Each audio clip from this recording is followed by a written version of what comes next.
Hello everyone and welcome to the Deercast. A big thank you to both Scribehound and also Swarovski for this video, because through Guns on Pegs we have been sent a set of the brand new 8x32 Swarovski EL range finding binoculars.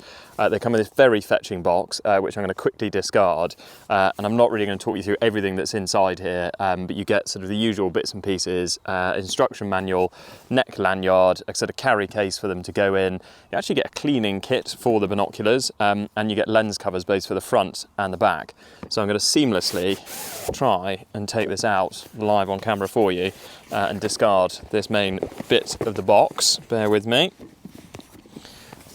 So we've had these probably for about 3 weeks now and had quite a kind of thorough test of them out in the field. We managed to get them still just in time to take them out and test them on some fallow prickets. So this is the pair of binos. They come with these end caps here for the objective lens lenses. You can take them off very easy just by pulling them off like that, and to be honest, that's what I did, because it goes, or when I had them, they were in a sort of bino harness, so I didn't need those. They clip very easily back onto these sort of metal rings in here, so I'm just going to pop those aside as well. They also come with a set of lens caps here, which if you've got them on the neck strap, just kind of roll down like that. This neck strap comes off. It's really, really clever. You sort of just twist these little bits here, there, and then these will just come straight off. So if I can do it live on camera for you all, there you go, like that. So really kind of quick and easy to remove. It's a very intuitive system and just very well designed. So again, I'm going to discard that as well. And then what you're left with is a very small, dinky little pair of binoculars. And I've got to admit, when they first arrived, I was pretty sceptical, because I normally start with a pair of 10x42s. And I thought these wouldn't let enough light in, I wouldn't have enough magnification, but actually I found they were absolutely fine in terms of low light. I didn't really notice any difference at all. What I did notice was a massive weight saving. So these weigh at 674 grams, so they're 75% of the weight of my other pair of binoculars that are 10x42s.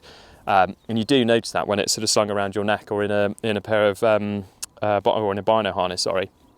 In terms of sort of normal features and how they work, you've got the main sort of focus wheel here in the middle on the top of the bridge. You've then got individual eye focus bits for each ocular lens there. And if you're a spectacle wearer or non-spectacle wearer, you can adjust the optical lens bits here as well. So all pretty standard, to be honest.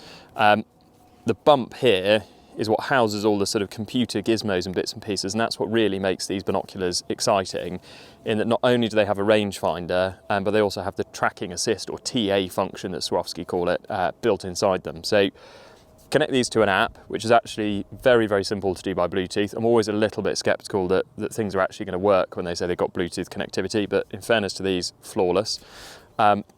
When you get in there, you can upload 3 different rifle profiles. So in terms of the rifle you're using, the ammunition you're using, it will then send all of that data to these binoculars. And then when you range find something using one of these 2 buttons, and the reason I say one of 2 is that you can choose which one you want to be the range finding button and which one you want to be the sort of menu button.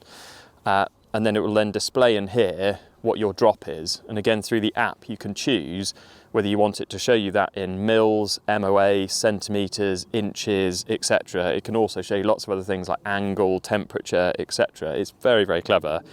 And we'll try and include on this video a little screenshot of all the different options you can choose.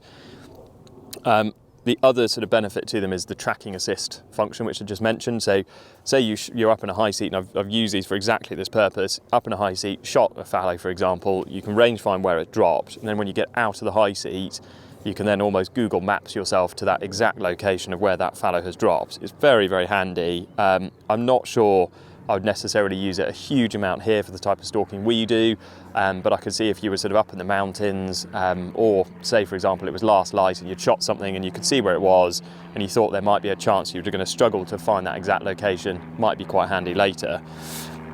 My only 2 criticisms of these binoculars is probably in relation to the app and the ballistics function.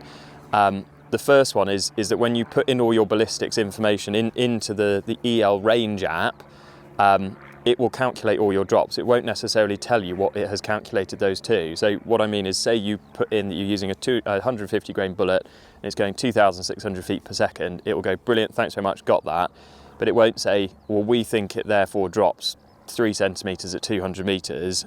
So you can't verify that until you actually go out with these and then range find something at 200 and it comes up and tells you what that is.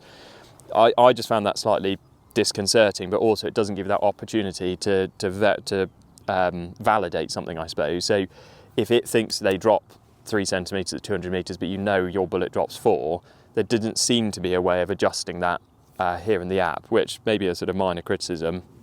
The other criticism is that when you're setting all of it up, it'll ask you what scope you're using, and the only option you've got to put in is a Swarovski scope. So unless you're using a Swarovski scope, you've got to sort of pick the closest Swarovski equivalent to whatever you've got, and then it'll tell you how many clicks to put in on your scope.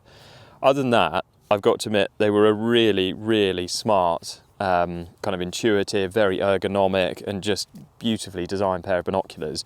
This sort of green rubberized finish on here, which is quite distinctive of Swarovski, is just about grippy enough. It's sort of a bit stippled, that you're not going to lose grip in wet weather, but at the same time it's not rough on your hands. They're just really nicely built and very nicely finished. They retail for £2,710 when we last looked.